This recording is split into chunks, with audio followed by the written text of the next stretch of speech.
everyone. Welcome to the Arthur Marie family. I'm Patti Contenta, traveling consultant for Arthur Marie International. In this edition of Arthur's Footsteps, we're going to be looking at how to create three-dimensional movement in rhythm by learning how to do opposition. So what do I even mean by three-dimensional movement in opposition? Well, three-dimensional movement is the ability to use the entire body in a manner that creates volume and dynamic movement. So in order to do that, there are many ways, but we're going to consider two centers, what we call the lower body center, also known as gravitational center, which is from about our belly button down. It keeps us grounded and balanced. And then the upper body center, also known as levitational center, and that's used for expression and lyrical movement. So when we consider these two centers, we want to be able to move with them cohesively in a harmonious manner that creates this thing called three-dimensional movement. Now, there are many ways that we can think about, or tools and techniques that we can use in order to create that. For today, I'm going to consider the topic of opposition. Now, what does opposition mean? So let's take a simple thing like walking. What opposition is not when we walk is using the same hand and same leg when we move forward. See this is not opposition. It's actually quite awkward, uncomfortable, right? Doesn't make sense. We could walk with just our lower body center and not even engage the upper body and do this. Now this is better, it's a better way to walk. However, it could look stiff or rigid. What we want to be able to do when we walk is actually consider opposition, which means with every forward step you take, the opposite side moves towards it. So that when we're walking, we actually engage the entire body and have more of this natural, organic opposition or way of walking. John Travolta owned opposition, right? If we remember that infamous time when he was walking at the end of the movie, Saturday Night Fever, he was owning opposition, among many other things that he was owning. But let's just say opposition was there. So when it comes to dancing, we want to be able to create the same thing. So the first stage in learning how to use our body is thinking about the gravitational center only, how we position our feet, how we use our legs and knees and hips. So if we take cha-cha, for example, and I'm doing my basic in cha-cha with just the gravitational center or lower body, we have this kind of movement. It's already better once we start coordinating how we bend and straighten our knees, how we put our feet against the floor, etc. Now I want to engage the upper body to try to understand this idea of opposition, to slowly engage into this three-dimensional movement. So it would look like this. So now my cha-cha, I'm using my upper body in opposition with the moving leg and stepping leg and the supporting leg, all of the legs, to create this what we call opposition within the body. So now we're actually going to try this together. So we're going to start by standing with our feet a little wider than hip distance apart, with our feet slightly turned out. And we're going to consider the idea of bending and straightening one leg at a time. So if you bend your left leg, you must keep your right leg straight. Good. Now alternate.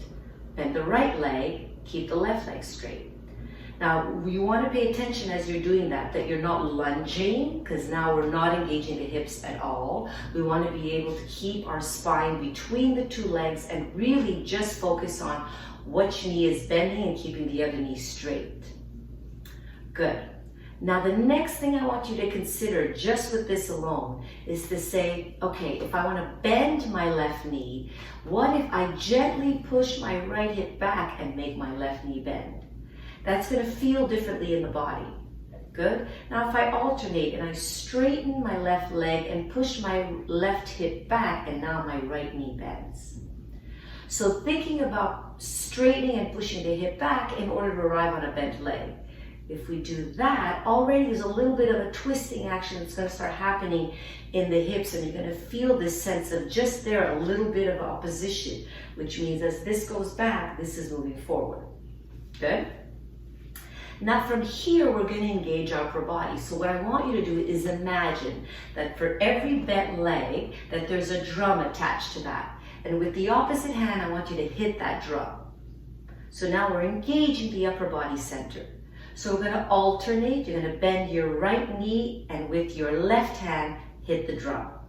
And alternate. So you push the hip back, knee bends, hit the drum. And push the left hip back, right knee bends, left hand on top, hit the drum. So we alternate. 1, and 1, and 1, and 1, and 1. Very good. So just in that, we're trying to synchronize so that all of this moves cohesively and harmoniously together. So as you straighten and you push the hip back, arrive on a bent leg, hit the drum. So we're going to try to time this in a synchronized fashion. Good? 1, and 1, and 1, and 1. Excellent. Once we know how to do this with our feet a little wider apart, we're going to bring them together a little closer, more like hip distance apart. Feet slightly turned out, and we're going to consider the same thing that we started with. So if I want to bend my left knee, I want to think about pushing my right hip back. Good?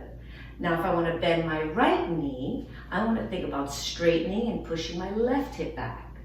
So straighten one leg, push the opposite knee forward as the hip goes back. So straighten the left, push the left hip back, right knee bends. Straighten the right, push the right hip back, left knee bends. So you're thinking about pushing a hip back in order to make the knee bend. Now we're going to add this idea of upper body with the notion that I was talking to you about hitting the drum of the bent leg. So now if this leg is bent, your right leg is bent, left hip is back, with the left hand, hit the drum. And now we alternate. Hit the drum. And switch. Hit the drum. So you push the hip back, knee bends forward, hit the drum with the opposite hand. And 1, and 1, and 1, and 1. Very good. So that's in place. Next, we're going to actually attempt moving forward as we do that. So if you look at me sideways, same idea. So if I want to move forward with my left leg, I'm going to gently push my right hip back in order to arrive on a bent leg. Very small step if you notice. Now I'm going to do the same thing. I'm going to straighten and I'm going to push my left hip back in order to arrive on a bent leg.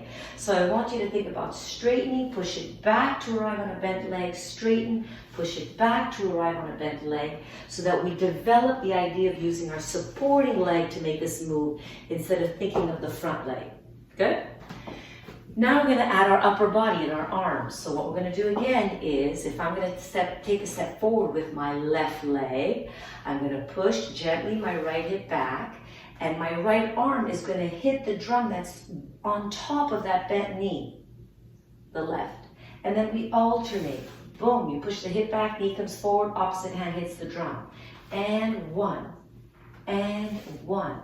And once again, every time you're doing that, you want to pay attention. Have this awareness of what's going on inside the body. Start to pay attention. Just notice. This is all a new discovery. So part of it is just saying, interesting feeling, right?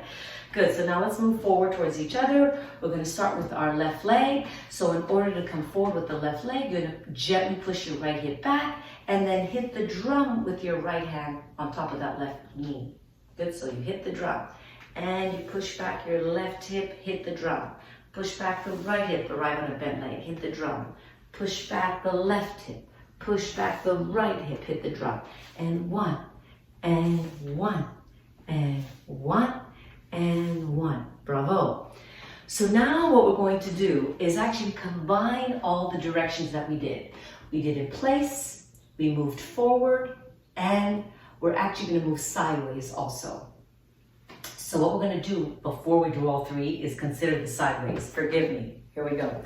So if we're going to go sideways with the left leg, I want you to push your right hip back to arrive on a bent leg and think about the right hand that's going to hit the drum on that left knee. So you go 1.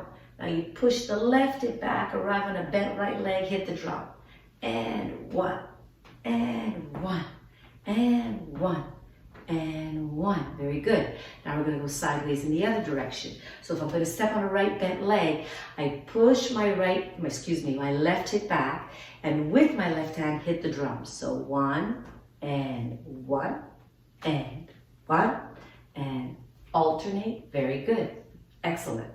So now we're going to combine all of them together. So we're going to start by doing sets of threes. We're going to have 3 in place, 3 moving forward, 3 moving to the left, 3 moving to the right, back, start all over again, in place, moving forward and sideways. So let's do this nice and slow.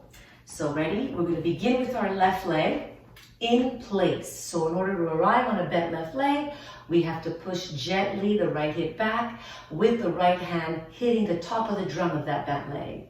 Ready? So we go. And 1 in place.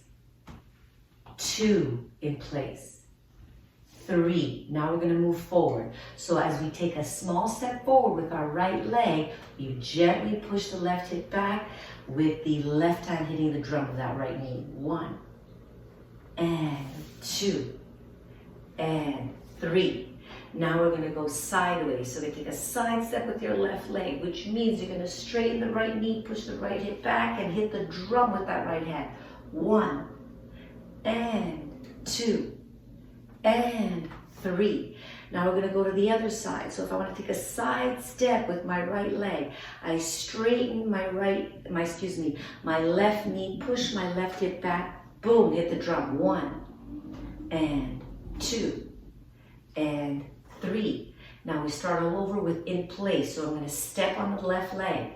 When I do, I straighten and push my right hip back, hit the drum. 1 and 2 and 3. Now we're going to go forward with the right leg. So you straighten that left leg, push the left hip back, hit the drum. 1, the opposite hand. 2, 3. We're going to go sideways again with my left. So I'm going to straighten my right leg, push my right hip back, arrive on a bent leg, hit the drum with the opposite hand. 1, 2, 3, go to the other side. So you're going to straighten your left leg, push your left hip back, arrive on a bent leg, hit the drum. 1, 2, 3, back in place, stretch, and 1, 2, 3.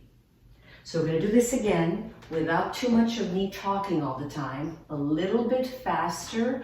And this is going to be your drill that you want to develop and practice every day, just to kind of coordinate what's going on with the lower body and the upper body together, and stretching the hips in opposite directions. So one more time, stepping forward on that left leg. So we're going to push the right hip back and arrive in opposition with the drum. 1, in place. 2, 3, moving forward. 1, 2, 3, to the side with the left. 1, close, 2, side, 3, to the right, stepping on the right. Push the left hip back. 1, 2, hitting the drum. 3, back in place. 1, 2, 3, moving forward all over again. So this is a great way to practice opposition. It's really a matter of understanding what's going on with my lower body, what's going on with my upper body, how do I begin to combine this all together? Like any new concept, all right, you're gonna go through this awkward stage of learning where you're trying to coordinate all of this together. And through repetition, it goes from this awkward stage of learning something to a more conscious stage, to eventually getting to this natural stage where it almost happens all by itself. So really the only way to do that is through repetition. And here's another way that you can begin to get comfortable with this is consider how you walk. Every time you're walking in your house or you decide to go out for a walk, start thinking about, am I actually walking in opposition, or do I stay stiff and just use my lower body? So consider walking differently so that you become more comfortable with engaging your entire body when you move. All right. Thank you very much for joining me today. I hope you got some cool exercises and drills and concepts for you to consider with your dancing. Have a wonderful time, everybody. Thank you so much for your time.